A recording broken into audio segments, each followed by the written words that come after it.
Buenas noches, buenos días, buenas tardes. A la hora que estén viendo esto, vamos a hacer un nuevo Zoom polaco en el que vamos a tratar de confrontar dos ideas, dos conceptos.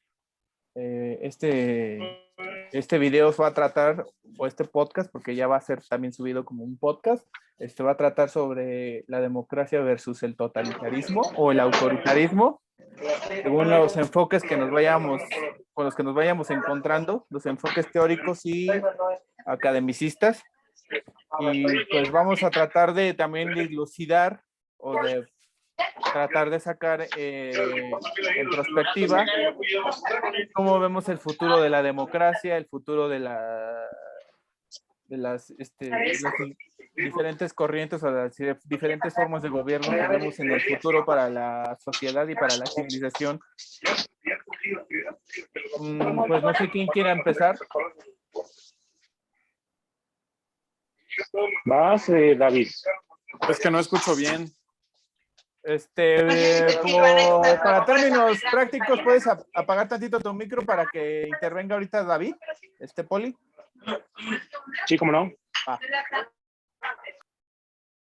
Ya escucho. ¿Listo? ¿Cómo empezamos? No sé. Pues, si quieres, puedes dar un pequeño... pequeño... se me ocurrió a mí, está bien, porque creo que es parte del momento, ¿no? Este asunto del agotamiento y la crisis democrática, la mucha admiración que causa China. Y los caminos como, no sé si completamente autoritarios, pero sí en esa línea que estamos tomando. Obrador es un presidente con tintes autoritarios. Tienes a Bukele, ¿no? Tienes a Bolsonaro, por no hablar de los ya tradicionales como Putin y Xi Jinping, y bueno, incluso Trump en Estados Unidos, ¿no? Que fue un giro. ¿Cómo se llama el de Filipinas? Duterte.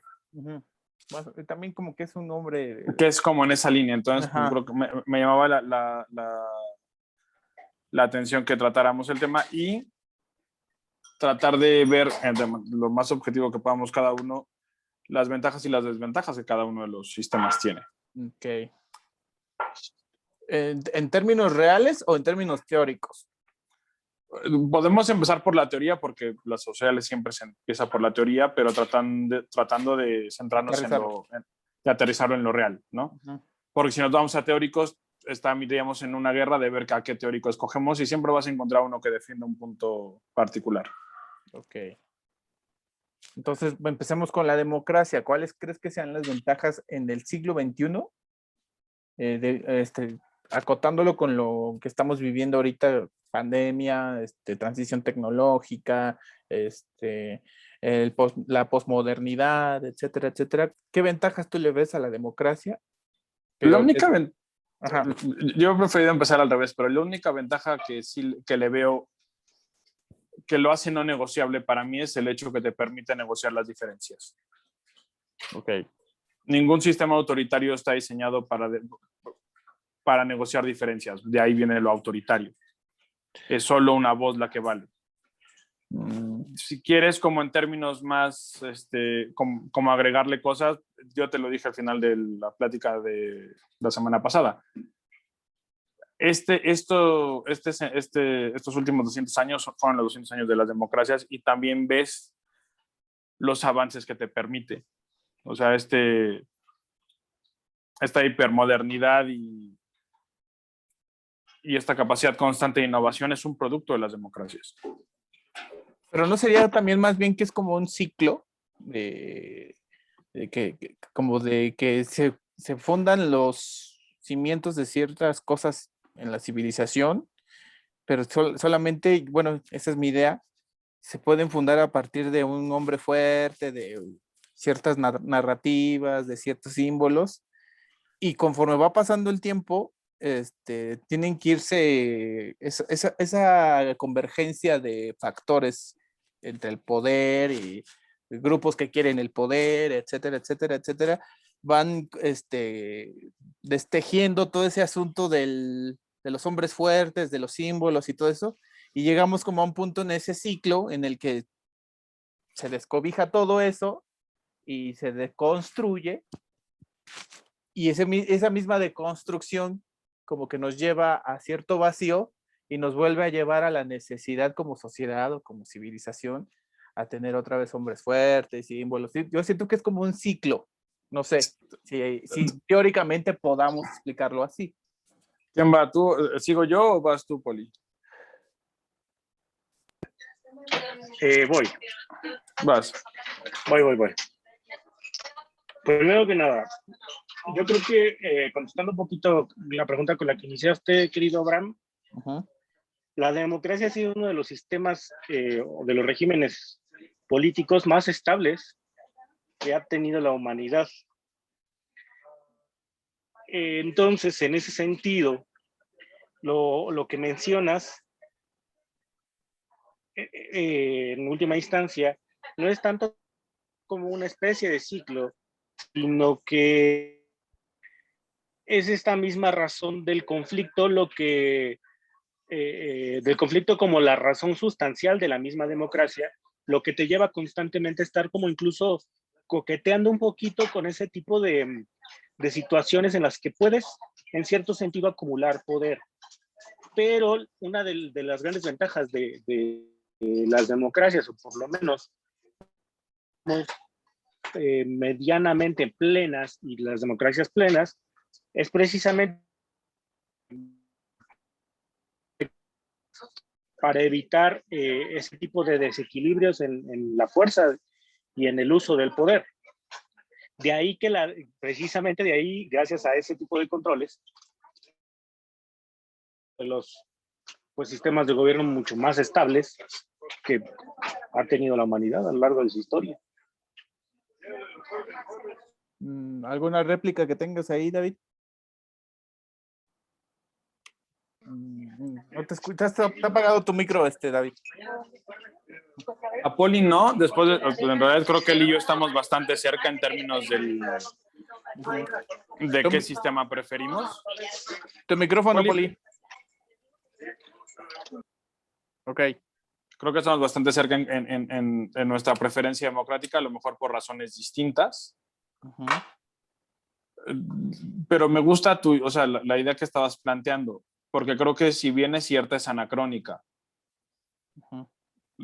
Si te refieres a hombres fuertes como el personaje, digamos, no sé, un Carlomagno, un Felipe el Hermoso, no sé, estas personalidades que son enormes y cuentan la historia, y que son de larga data, porque también eso implica un poco la idea del hombre fuerte, o sea, duran mucho en el poder. Creo que es una idea real, pero vieja, porque tienes, por ejemplo, Estados Unidos, que no necesitó de ese tipo de hombres fuertes. Tuvo grandes personalidades, sí, pero todos entendieron que su tiempo era limitado. Entonces esta continuidad no es del todo necesaria mientras más te acercas a la era moderna, me parece. Creo que un poco lo que querías decir tú era la idea de que los hombres fuertes hacen buenos tiempos, los buenos tiempos hacen hombres débiles, más o menos, y los hombres débiles hacen... Más o menos es medio panfletero el asunto, pero hasta cierto punto creo que hay ciclos en la historia que sí como que lo ponen en evidencia.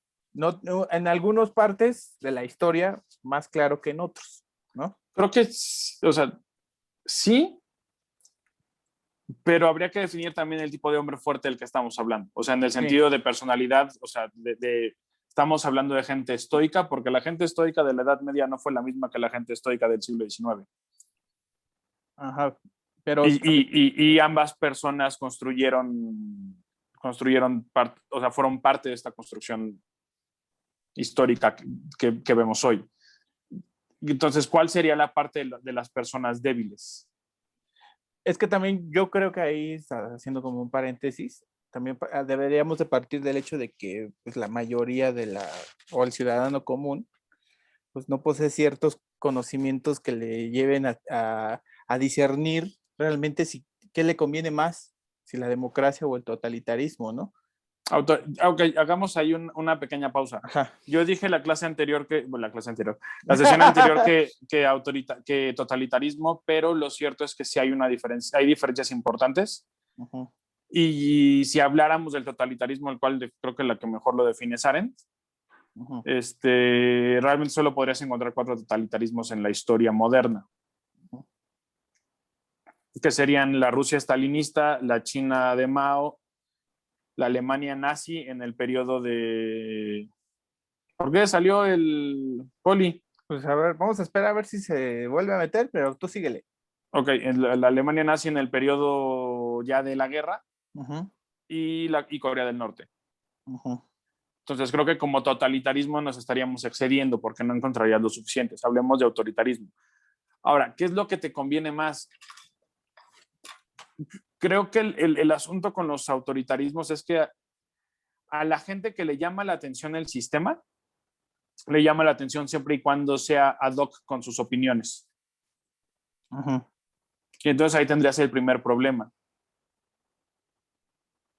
O sea, ok, tú estarías de acuerdo con tener un gran líder con tendencias de derecha. Pero ¿qué tal que te tocas de izquierda? ¿Qué haces? Porque el autoritarismo elimina la competencia política. O sea, entiendo que hay gente a la que le llama, entiendo por qué les llama. ¿Por qué entiendes que le llama? Porque es una promesa de seguridad. Y de que las cosas se hagan. Y de que las cosas se hagan. De continuidad y de que las cosas se hagan.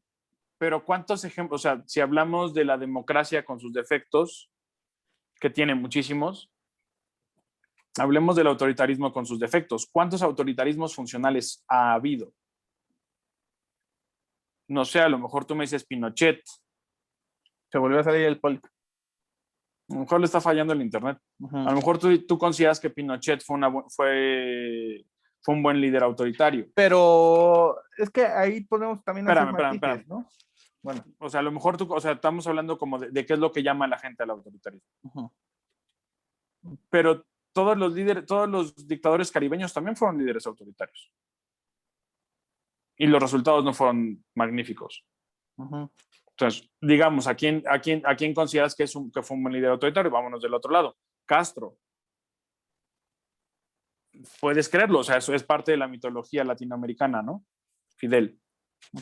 Pero otra vez, ¿cuántos ejemplos tienes de líderes autoritarios de izquierda que dieron buenos resultados?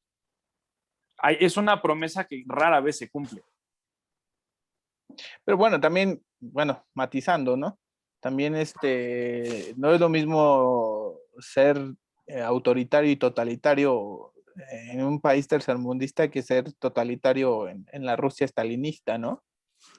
La Rusia estalinista, ok, pero ahí partimos de que Rusia era un país era el equivalente a un país tercermundista. Sí, pero no podemos comparar los recursos, aunque estaba en la ruina. En eso estamos de acuerdo que después de la Segunda Guerra Mundial, Rusia o la Unión Soviética enfrenta levantarse de los escombros, ¿no? No, pero desde antes, o sea, la Rusia zarista era un país pobre. Sí. O sea, sí había riqueza, pero era un país pobre. La mayoría de la gente era pobre. Incluso tenías una urbanización y una proletarización baja, porque era un país fundamentalmente agrícola. ¿No? Entonces, Rusia, o sea, fue una potencia en el sentido que podía hacerlo porque todo el dinero se iba hacia afuera, pero estaba en la ruina antes de Lenin. O sea, la revolución no destruye a Rusia, Rusia ya estaba destruida. Entonces, no es, o sea, ¿cuál es la diferencia? Y recursos que sí, perdón, estoy haciéndolo sea mucho. Recursos sí tiene mucho Rusia, pero también los tienes en América Latina. Ahora, ¿te hubiera gustado vivir en la Rusia de Stalin? Porque prácticamente a nadie le gustó.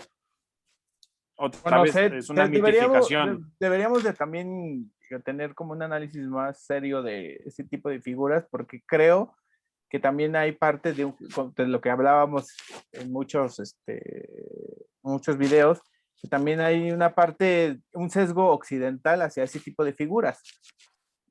Y hasta cierto punto no tenemos como que la fuente fidedigna, porque la visión es de los vencedores. Siempre. Que está muy inestable su conexión. Sí, ya nos dijo. ¿Le seguimos o lo pausamos? No, sí, le seguimos si quieres, ahorita, pues, hasta que él aguante y si no, pues hacemos otro video. Ok. Sale. Ahora, o sea, sí un poco, pero también están los documentos. Los historiadores que hablan de la Rusia soviética no se están inventando todo. No, obviamente que hay O sea, matices y siempre hay medias verdades y medias mentiras, ¿no? Ponte que sí, pero los números de la hambruna no son mentira, ¿no? Las purgas estalinistas no son mentira, porque además es parte de la necesidad del sistema. Stalin no fue nada más autoritario, ahí hubo un totalitarismo. Pero ese totalitarismo realmente funcionó a llevar a la Unión Soviética a ser una potencia que le hiciera frente a Estados Unidos, ¿o no? No, ¿sabes qué? No lo sé, porque el daño al final del día sí te genera cosas, porque creo que es en su periodo de Stalin donde logran la bomba atómica. Ese es un número que, o sea, no tengo a la mano ese dato porque no pensé que se fuera a ir por aquí la conversación. Pero si bien, o sea, si bien sí logras cosas, al final tuviste que rehacer el sistema ruso. O sea, es Stalin, luego Nikita, si no me equivoco. Pero yo creo y que con ahí, Nikita ahí como él es se desinfla todo este asunto y ya cuando llega claro, Brezhnev ya... porque no daba para más el sistema. Porque aparte pues, es como vivir de las viejas glorias, ¿no? Ya de ahí.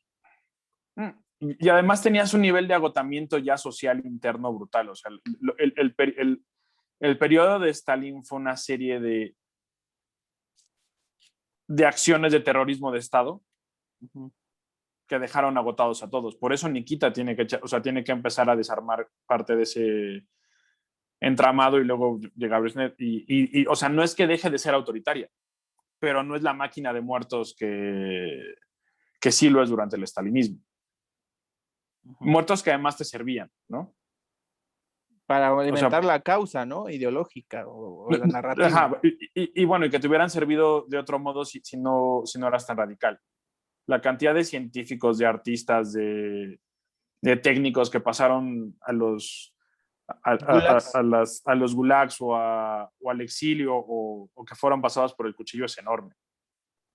Y eso no creo que sea un sesgo occidental. No, lo que bueno, dime, yo estoy monopolizando la conversación. Porque si hay un sesgo ahí también en Occidente, yo creo, porque si vamos hacia hacer números, pues ahí los gulags también tienen una historia así, y no nada más desde Stalin, ¿no? Y ahí es donde hay números que no se comparan con la Alemania nazi, pero yo creo que trascendentalmente la satanización del nazismo es como muchísimo más cañona, ¿no? Que la de la Unión Soviética. Yo creo que sí, pero eso se debe a dos razones. Realmente Stalin sí cayó de la gracia de la historia. Y prácticamente nadie llama la gloria de la Rusia stalinista.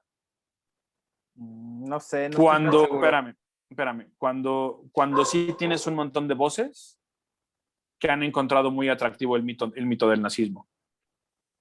Pero siempre han sido calladas, ¿no? Yo creo que no hay forma de que en Occidente tenga cierta relevancia.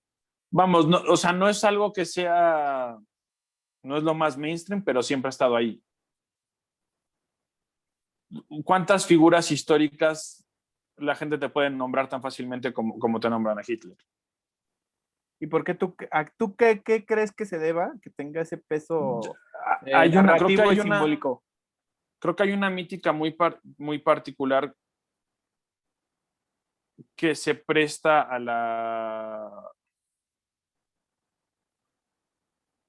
a pasar a la historia. Mientras que la mítica estalinista eso está un poco más clara. La gente que quiere saber historia sabe automáticamente quién es, o sea, sabe casi por default quién es Stalin. Vamos a darle chance al Poli. Ok.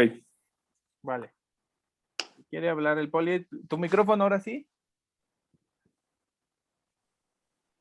Yo te puedo preguntar. Ajá. ¿Qué diferencia entre el holocausto nazi y los gulags estalinistas? que no quiere decir que sean particularmente estalinistas, como bien lo mencionas.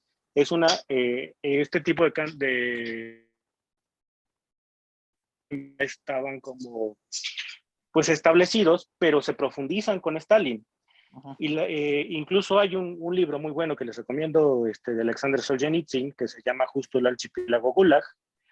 Es uno de los mejores libros que he leído sobre ese tipo de situaciones. Y justo él mencionaba una cuestión muy, muy pertinente respecto a esta cuestión que mencionan de que uno se visibiliza más que el otro, incluso teniendo en cuenta que en los gulags rusos murieron muchísimos más que en los campos de concentración nazi. Era simple y sencillo, el mismo Solzhenitsyn lo dice, el arte del arresto es silencioso.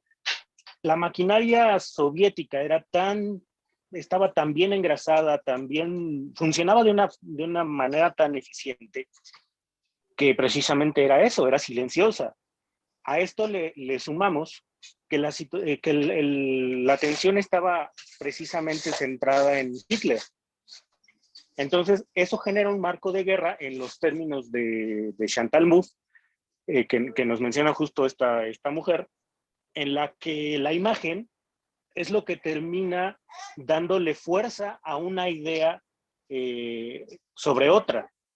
En este sentido, sí, fueron 6 millones de judíos los que fallecen, o algunos dicen que son más, algunos dicen que son menos, pero termina opacando totalmente a los gulags soviéticos y a la hambruna soviética, incluso al sitio de Leningrado, que también fueron, creo que me parece, 930 y tantos días, y que la ¿no? Después llega Shostakovich y nos regala una de las sinfonías más hermosas de la humanidad, pero bueno, ese es otro asunto. Entonces, en ese sentido, el totalitarismo estalinista no es tan evidente precisamente por el marco de guerra que se forma en torno a Hitler y la imagen encarnada del mal que representa como tal. Lo que en cierto sentido no le quita mérito tampoco a don José, ¿no? Además, termina también reduciendo un poco este impacto que puede tener el totalitarismo soviético, basados en el hecho de que pues llegan y tomaron Berlín.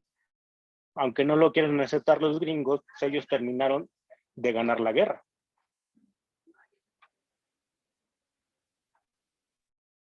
Sí, pues sí, eso sí. Bueno, en resumen, entonces lo que está diciendo Poli es que los métodos soviéticos eran más silenciosos, pero más eficientes, ¿no? Y los métodos nazis eran ostentosos y ruidosos por antonomasia, ¿no? Porque el régimen lo que quería era hacer ruido en el escenario internacional, supongo yo. ¿A quién le Un preguntaste? ruido. Pues a los ¿Le dos. contestas, Poli? Porque tú casi no has ¿sí? aparecido. Ujú. Sí. Es que, perdonen un poquito, la conexión ahí me falló. Sí, sí es más ruidoso porque a final de cuentas Hitler terminó de construir una imagen de sí mismo y una imagen de un mundo ideal que necesitaba esa maquinaria propagandística, necesitaba esa situación ruidosa para legitimarse a sí mismo.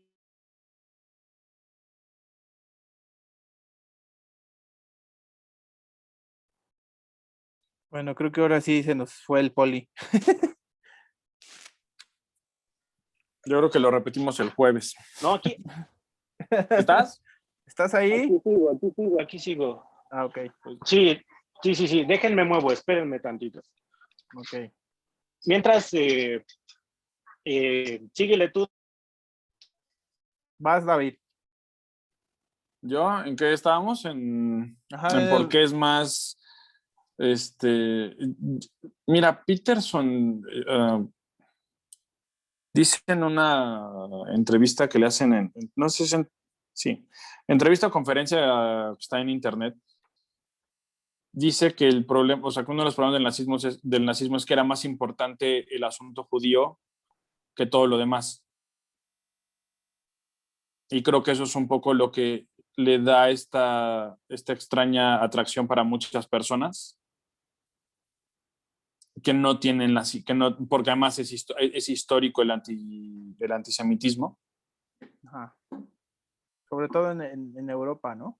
En Europa y aquí también. Realmente América como hija de Europa tiene ese problema. Pero yo creo que no es tan No evidente. no es tan evidente, pero también estamos hablando de la era moderna. O sea, ya no estamos hablando del 18, 19 aquí en México, o bueno, en la Nueva España o en el México independiente, donde también tuvieron sus problemas. Entonces creo que también eso es parte de la razón por la que es más obvio el sistema nazi, además de que es visualmente más atractivo. El culto a la personalidad de Stalin era bastante aburrido. ¿No? Si llegas a ver como las obras propagandísticas de la Rusia soviética con Stalin no son la cosa más llamativa que hay. Bueno, ya dicho esto, ¿por qué en la historia la alianza entre el Occidente democrático con la Unión Soviética de Stalin, ¿cómo es que se hizo funcional para derrotar al régimen nazi? ¿O cómo es que fue funcional? Ok, yo nada más tengo una pregunta muy rápida. ¿Cómo acabamos aquí cuando el asunto era como virtudes, o sea, es que y desventajas de cada sistema? Lo que quiero saber es que cómo históricamente la democracia pudo negociar con un régimen totalitario para terminar el conflicto de la Segunda Guerra Mundial. Déjame contesto rápido y ahorita yo considero... déjame contesto súper rápido. Ok, va. El interés común del momento era superior a las diferencias que podías tener, y además el elemento socialista es demasiado nuevo en la escena política como para que sepas exactamente hacia dónde van. Y el nazismo era claramente una amenaza porque te estaba amenazando la estabilidad geopolítica de la región, de la nueva potencia y de todos los demás involucrados. Ya, perdón, Poli, dale. No, 10 minutos. Yo creo que el momento preciso, justo en la cuestión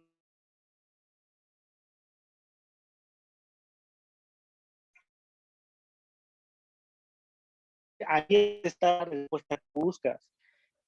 La democracia supo esperar el momento perfecto para después decir, no, el socialismo es el que está mal. Porque como bien lo comenta David, en ese momento la causa común estaba demasiado arriba de las diferencias ideológicas que pudiesen existir. Sin embargo, hay que recordar que la URSS no se mete en la guerra hasta que al Hitler se le ocurre invadirlo y romper el pacto de no agresión que ya tenía, ¿no? Como Napoleón comete el mismo error, invadir Rusia en invierno, pero bueno, ese es otro tema. En ese momento es cuando podremos decir que una sociedad soviética bastante maltrecha por el mismo aparato burocrático que había formado ya el socialismo como tal, incluso contraviniendo lo que decía Marx de adiós a las clases sociales, la burocracia se convirtió en una misma clase social. Y esas diferencias incluso fueron como el aliciente para que el Ejército Rojo pudiera hacer lo que hizo durante toda la guerra, resistir como resistió. Hay que decirlo, los soviéticos terminaron de hacer esa guerra. Se involucraron de una mala manera porque Hitler le valió queso los pactos que hizo. Pero en ese momento sí podemos decir que la democracia paró. Y no solamente la democracia, cualquier otro tipo de régimen, porque era el mundo contra Hitler, literal. Porque como bien lo menciona David, este sistema, pues también bastante eficiente en algunos momentos, y bastante eficiente gracias a la propaganda y a Goebbels, por aventarse este panfletito de la propaganda que después los comunicólogos retoman y estudian con más profundidad, le da un giro total a la idea política de una raza superior. Sin Goebbels, la idea la idea aria, de la raza aria, no existiría. Vaya, no tendría la misma profundidad incluso la misma eficiencia que tuvo en su momento. Por eso, en ese preciso momento histórico, lo que más importaba era detener a Hitler, no tanto las diferencias ideológicas. Eso se iba a resolver después, con la Guerra Fría. Pero bueno, ese es otro tema. Bueno, en base a eso, entonces vamos a hacer este punto, ¿no? Entonces, la Segunda Guerra Mundial es como la consolidación de las ventajas de la democracia en el mundo moderno, ¿no? ¿Estamos de acuerdo? Es la entrada al Pero mundo moderno. Hay un cuento de San Borges, ahorita no me acuerdo cuál es el título, que habla de un soldado nazi. Ajá. Y es como su reflexión de por qué lo hicieron, y dice es como era necesario para el nacer del mundo moderno.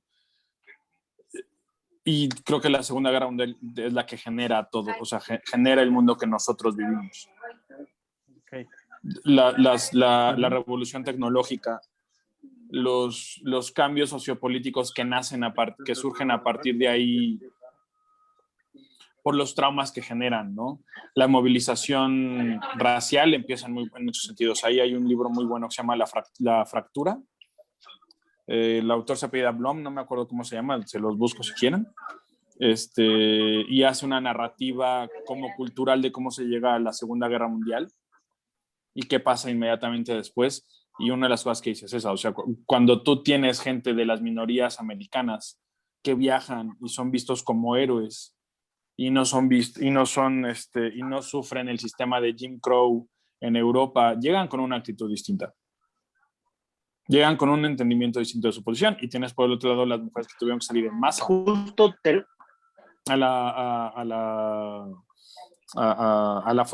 para formar parte de la fuerza de trabajo. Vamos a cerrar momentáneamente este video para empezar otro. Y empezamos de cero, ¿no? Porque creo que no tiene pies ni cabeza. Si quieren, o sea, el asunto es que ya llegamos al punto en el que entra la democracia. Es que ya iba a agarrar de manera estelar. Ajá. Pero ahora vamos a desarrollar el punto en el que la democracia llega a la crisis que estamos viviendo hoy, a la crisis de representatividad, a la crisis de identidad, etcétera, etcétera, lo que está dando pie a que surja. Ajá. Y no solamente el inicio de la democracia, sino a la par de que se consolida la democracia, también empiezan a consolidarse regímenes autoritarios en otras partes del mundo. Van como a la par. Nacen juntas. Y se retroalimentan. Exactamente. Porque además existe un tipo de autoritarismo que es el autoritarismo competitivo, que utiliza la democracia para legitimarse. Ajá, ese es un punto muy interesante. Sí. Porque lo abordamos ya si quieres en cierta manera es lo que vivimos aquí en México con el PRI, ¿no? Con el PRI e incluso con AMLO. En el asunto del milagro mexicano, ¿no? Sí, bueno, es una legitimación un poco, creo que es un poco distinta a la que dice, bueno. Sí. Bueno, ¿qué te parece que mejor cierras esto y empezamos la otra? No tanto, fíjate. Okay. Sí. Vamos a cerrar este y vamos a empezar el otro. Cámara.